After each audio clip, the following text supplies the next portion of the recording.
Hi, everyone, and welcome back to today's episode of Tech in Ed Tech. We are so excited to have you with us. Today's conversation is going to be discussing accessibility status compliant and then what happens next. I'm Erin Evans. I'm our Director of Accessibility Content Solutions here at Magic Ed Tech, and I am thrilled to have Cam Beaudoin with us today. Cam is an expert in the field of disability inclusion and accessibility. With a diverse background in program management, software development, and enterprise consulting, Cam offers a business perspective on how organizations can tackle accessibility and disability inclusion. On his LinkedIn Live show called Normalize It, he delves into the business aspect of these topics, providing practical solutions to technical and non-technical audiences. Cam, welcome, and thank you so much for joining us today. Hey, Erin, thanks so much. I really appreciate that. And what a great intro. I mean, you're so good. Well, thank you. Why don't you give us a little bit of background about you for those who want to know a little bit more than you being an expert in these disability and inclusion and accessibility fields? Sure. I mean, it's up to you. All right. I've been in this industry for about 9 years now, and I cut my teeth way back when at IBM, actually, where I ran the accessibility. Well, they call it department, but I mean, it's functionally if you can sell sell the product, then you're called the department head. So I led the practice of accessibility at IBM Canada, and I was a developer at the time, and so I had to go and burn through defects. But what was really interesting is that I made it my own, and I think in a lot of organizations, us as accessibility professionals, we can start to specialize in one thing, and then we get known as the accessibility person. Some of us shy away, some of us want that, and we become that accessibility champion within our organization. And so I became the accessibility champion for IBM Canada, and I was called into every single project that possibly happened. Because up here in Canada, I'm not sure if any listeners know, we have something called AOTA, Accessibility for Ontarians with Disabilities Act. And at the time, a lot of companies were afraid of what would happen if they weren't made accessible. So I was the guy. I became the guy for accessibility. And from there, moved off into that more program management. I helped banks and large organizations build out their accessibility practice, as well as teach and train and coach teams on how to make sure their stuff is accessible, and finally becoming a professional speaker on disability inclusion as well. And so I think that's about everything. That kind of lays down my expertise, I hope. It does very much. And I appreciate that you threw in the fact that you are Canadian, because that gives us an additional perspective as we're talking about accessibility, because many of us are located here in the United States, and we don't often consider or think about the fact that our other countries have their own laws, much like the US does, around accessibility. And it's really good to share that information. It's really also good to know that at the end of the day, we're all working towards the same goal. Mm-hmm. And laws are just a way to get us there. Yeah, exactly. So you were talking about, you were the guy at IBM Canada for fixing things in accessibility, right? So over the past few years, there's been more of a focus than ever on accessibility. So what have you seen in the past, and how do you see that accessibility is going to be evolving from here on out? See, first off, I want to say, isn't it great that so many other companies and organizations and governments and schools, education, it doesn't matter what, I've had an easier time entering conversations with accessibility than ever before. I know it's not everywhere. I know we still have lots of work to do, but it's so great that I no longer have to walk into an organization and twist people's arms, right? I mean, it seems to be, maybe that's just my perception, that more and more leaders and stakeholders, they've at least heard of accessibility, right? And I suspect that it's mostly because there's, no one wants to be left behind. And there's so much more focus nowadays on diversity, equity, inclusion, DEI, and ESG goals, environmental sustainability and governance goals, that a lot of large organizations are really starting to put more focus on, or at least put some ideas around. So, and this is especially if you were to talk to anyone who used to do accessibility back in the 90s or stuff, accessibility, what's that? Like that was the attitude that happened back then. And nowadays it's like, okay, we're maybe not focused on it. We still have a lot to do, but at least it's not you don't get that blank stare anymore like I used to. So where does it go from now, though? I think that as organizations put more and more efforts towards equality and inclusion, even within their organizations, just naturally, we're going to start to have more organizations and companies pay attention to the importance of accessibility, and that makes our job a lot easier, doesn't it? It makes it a lot easier to go and start those conversations. So where do I see this in 5 to 10 years? Is that, again, we're going to see more and more organizations start to implement it. We're going to see more guidance around what does it actually mean to be compliant. The word compliant isn't even the right word to say anymore, because what is compliance for accessibility? No one's giving a stamp on accessibility, right? You don't get some big award for being accessible, because we don't know what barriers may present themselves later on down the line. So I can see a lot more focus on putting out what does compliance mean, what are the outcomes that we're looking for, and I think that's kind of where everything's going. I think it's really interesting that you say, there is no stamp for accessibility. And that is true, right? Like, you can do a report that shows the current status, right? That accessibility conformance report. Right. You can have your VPAT filled out, and you can have users using a site, but there's no like big gold star that Right. you win. And, thinking about the fact that there is no achievable end goal in that perspective, how do you think that companies will look at accessibility and say, even though I'm doing all of this work and I'm putting in this time and I have these documents to show that I've done this, where's my reward? What would you say their reward, quote unquote, is when they're doing that work? Well, that's where I think that us as accessibility professionals, or anyone who is a champion inside their organizations, we need to learn to speak up. We need to learn how to show organizations that it's not a goal. There's no end status to this. Just like, gender equality within an organization. What are the benefits of having, equal amount of, board members who are women? Like, what do you get from that? Well, you get different points of view, you get a more equitable workplace, you get to follow standards. And there's all these, a lot of us have a hard time explaining these business benefits, because that's what a lot of people start with looking for. Tell me the reasons why I should be doing this. Well, we do it because it's the right thing to do. We do it because it creates more opportunities for people who, especially if you're selling a service, or if you're selling a product or teaching people online.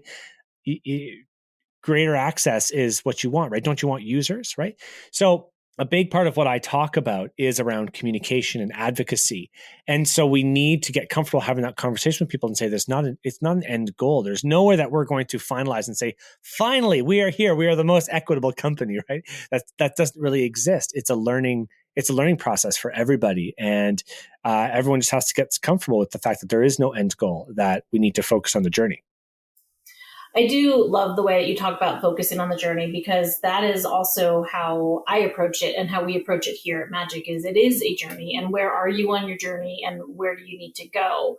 So to the where do you need to go and how do I get there, talk a little bit, if you would please, about accessibility champions and what that looks like within a company. You going back to in your past, you were the guy at IBM Canada, and I might be a little off in saying this, but I'm sure that IBM Canada was a large corporation.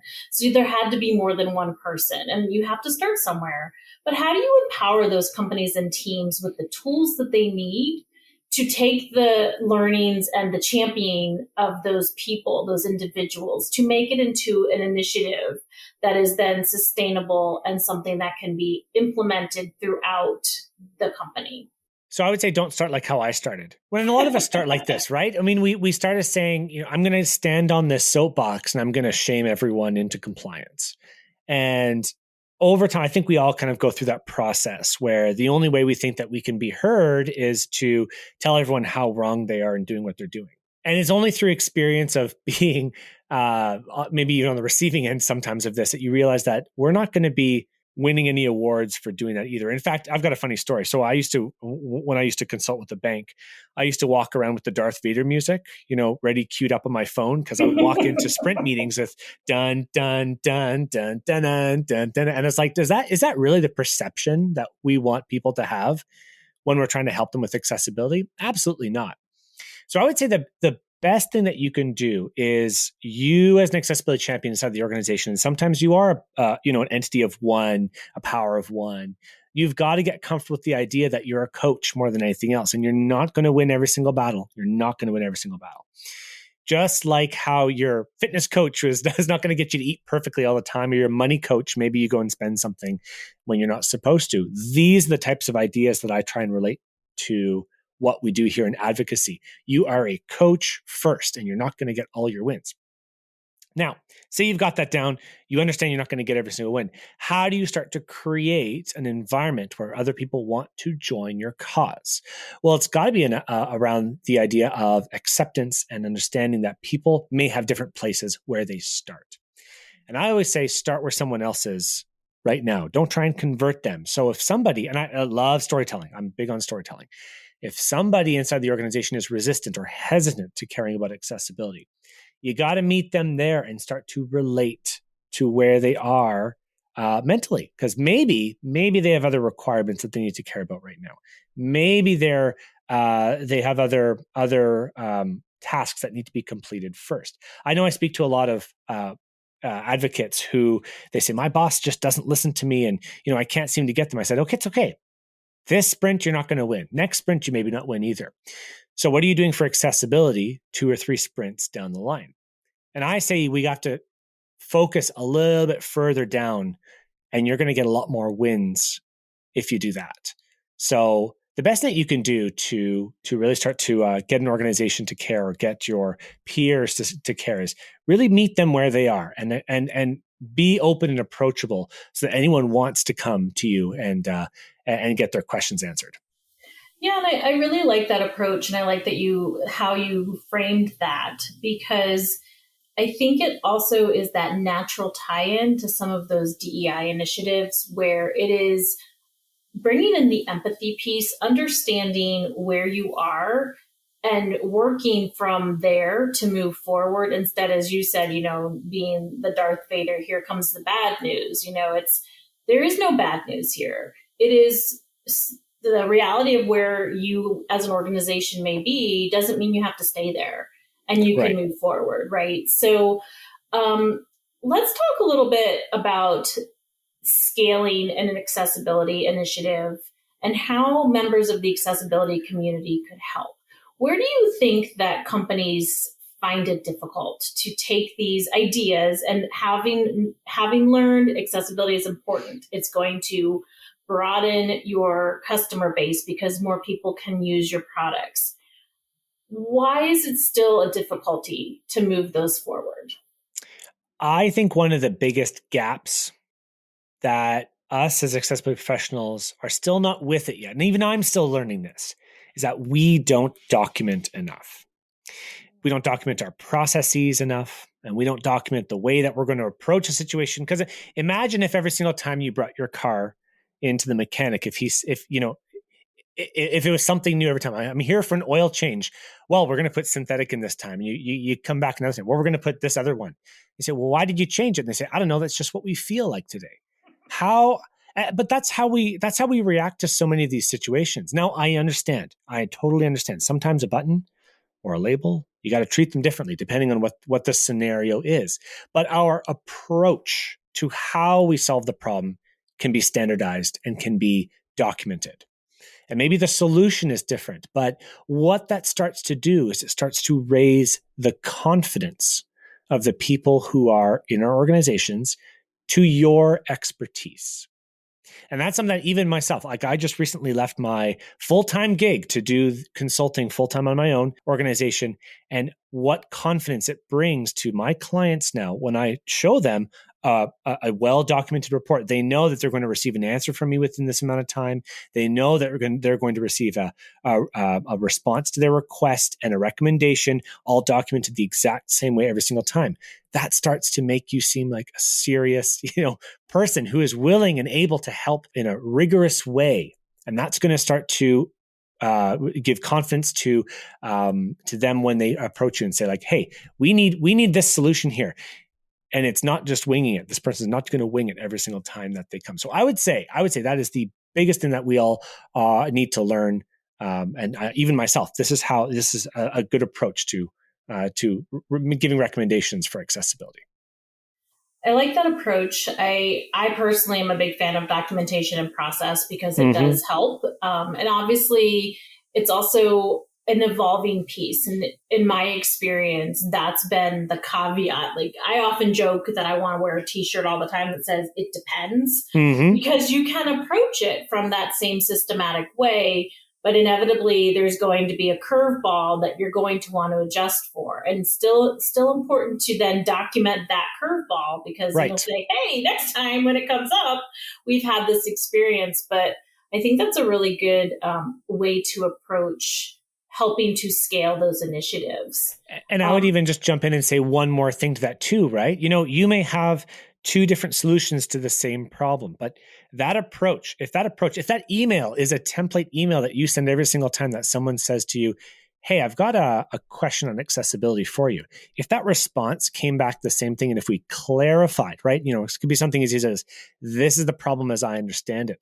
Clarifying what the problem is sometimes half the battle, isn't it? Right? We all know that. Anyone who's ever worked in any kind of consulting role, if you just kind of throw out some answers, you're not actually teaching the people who are doing the work either. So this is like multi-layered here, and we don't talk enough about that in our industry. We don't talk enough about how do we create a repeatable business that has a process to it, that's sustainable not only for the people that we're advocating for, not only for the people we're advocating to, but also ourselves. There's lots of people talking about advocacy fatigue or advocacy burnout these days as well. So something to keep in mind. Piling on to the advocacy burnout and advocacy fatigue, it does beg the question, how can the accessibility community help in these scalable initiatives? Not in a negative way. I know that the members of the community who are out there and are constantly speaking up, what are ways that they can help as we're looking at these across the board? So I would say probably the biggest way is that if you see a problem in a service that you really love, that you use a lot, don't be afraid to go and make yourself known to that organization, or even within your own organization, to help them find the solution that will work for you. I know many, many people in the community who have a way to send emails to organizations that, they've created some exclusion or a barrier to people with disabilities. I know it's tiring. I know it's exhausting. I could absolutely appreciate that. And we don't want to be, our community is constantly fighting to be heard by organizations as well. But if we don't raise our voice, and if we don't learn how to communicate in a way that that organization will understand, then we will lose out in the long run, I feel. So as a community, we need to understand that getting involved in the community, finding peers. I found LinkedIn is a really great place. In fact, I have a lot. That's where I do most of my work. So LinkedIn is a great community of disability and accessibility advocates as well. Yeah, I agree. Having worked in the accessibility field for the past few years, I have found the accessibility community to be one of the most welcoming and helpful communities, because you can tell when some of those voices that are out there speaking up might have lost a little bit of energy and they're not as active on LinkedIn or on other social platforms, but somebody else inevitably steps in and they connect each other. And I like how you phrase the utilization of that community. And what I have seen is everybody is always there to help each other. So that would definitely be a place too that I would just add in to say, tap into the individuals and to the community as a whole to learn what you don't know, because none of us know everything. And I think that's another key point. We might be very skilled in the work that we're doing, but I learn something new every single day in this space, Absolutely. which is Yep. one of the reasons I love being in it as much as I do. Yeah, I'm with you there. And don't forget the soft skills. That's one thing I'm going to say as well. Don't forget your soft skills, your communication skills, your negotiation skills, because that is as valuable as the technical skills that a lot of us tend to put a lot of emphasis on. So let's shift a little bit and specifically think about our education community and accessibility in education. What hurdles do you think companies need to overcome to be more compliant and usable in the accessibility mindset in the education community? So I would say one of the biggest hurdles that like a lot of people are not focused on. Yes, we understand that the product is accessible. We understand that our deliverables are accessible. We integrate that and we move forward with that. But one of the biggest things, or two of the biggest things I should say, are number one is procurement. Any type of bringing other services or products into the organization. If that's not, if there's no focus on that, or if you haven't thought of your procurement policies yet, that is a natural next step. Once you get an understanding of what accessibility is from a technical point of view, go start to learn about who you're bringing into the organization. Because if you could imagine, maybe you're using some kind of third party widget for calendar bookings or something like that. Well, what if that's not accessible as as you're delivering that to your client? It's too easy just to wipe your hands and say, well, I didn't build that, therefore it doesn't need to be made accessible. But that's not right either. And number two, I would say, are your HR policies and hiring practices as well. And it's not easy, but I'm saying it's very straightforward. HR departments can learn how to build better job descriptions, or think about accommodations, or provide safe spaces for people to open up and talk, provide training to managers or directors as to what how to manage a team where somebody may have a disability, whether it's disclosed or not. So I would say those are like the really easy, not easy, those are the very natural next steps. Is after we've thought about a single part being accessible, where do we go from there? Yeah, I like the way that you phrase that as well. I'm going to ask you the big picture question. How would you define an inclusive world for people with disabilities? So the really easy way to answer that would be no barriers. And I'm reading a great book right now talking about by Kat Holmes. It's called Mismatch. For anyone who's listening, it's a great book. And in that book, she talks a lot about exclusion. And this is maybe a different take on how to think about accessibility. And I'm starting to now tap into a lot of that whenever I speak to people about accessibility, what it is, why it's important. Because while not all of us may understand firsthand what it is to have a disability, or not one that we know of, anyways, we can all understand what it is to be excluded from something.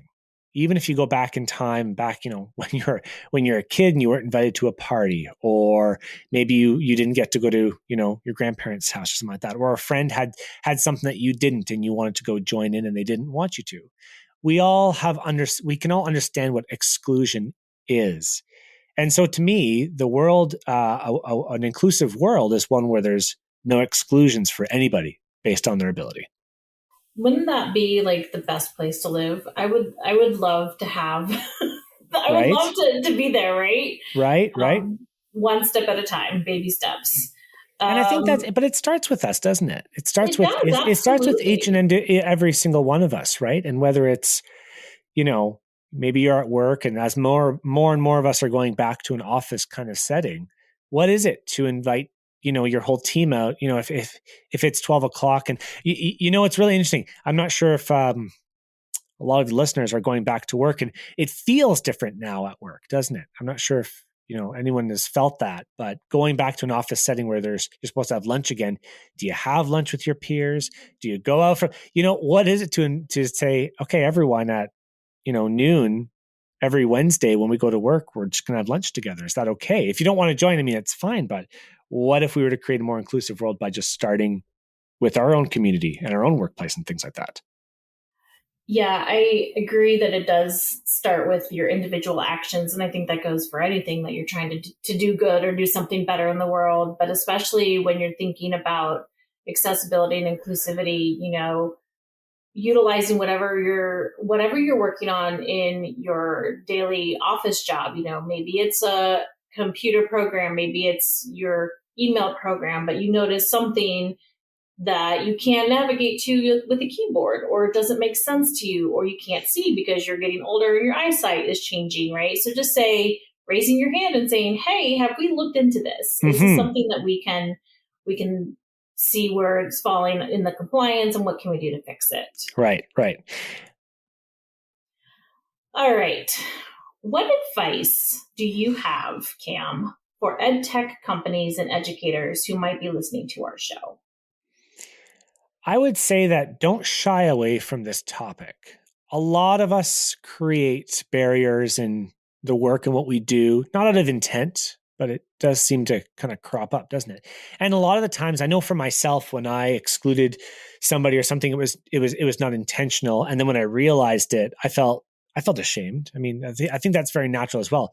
We don't want to go and, I don't want to go and talk to this person because maybe I have to redo some work, or I didn't think of it that way, and I'm going to be shamed if I walk up to them and tell someone that I created this barrier. So start early and start opening up to talking to people again, and just asking a simple question. Hey, does this work for you? Right? Something as simple as an email. You just mentioned email. Yeah, if you're using Outlook, right? It has an email checker, an accessibility checker integrated inside. And asking, I had access to somebody who was visually impaired. And I said, hey, does this work for you? And he says, well, not really. When you do it like this, for some reason it flips to this. And I would just like it if in an email signature that you would put the alt text on the company logo. And I said, I didn't even realize that, because the signature was provided by the organization, right? Like they got federated identity where they just push a signature to every single person. But I could still get in there and fix it. So being open to being wrong, and being open to understanding and learning more about how to be more inclusive, I think is probably the best advice I can give right now. That is great advice. And as we are closing out our podcast, do you have any final words or anything else that you would like to share with our listeners today?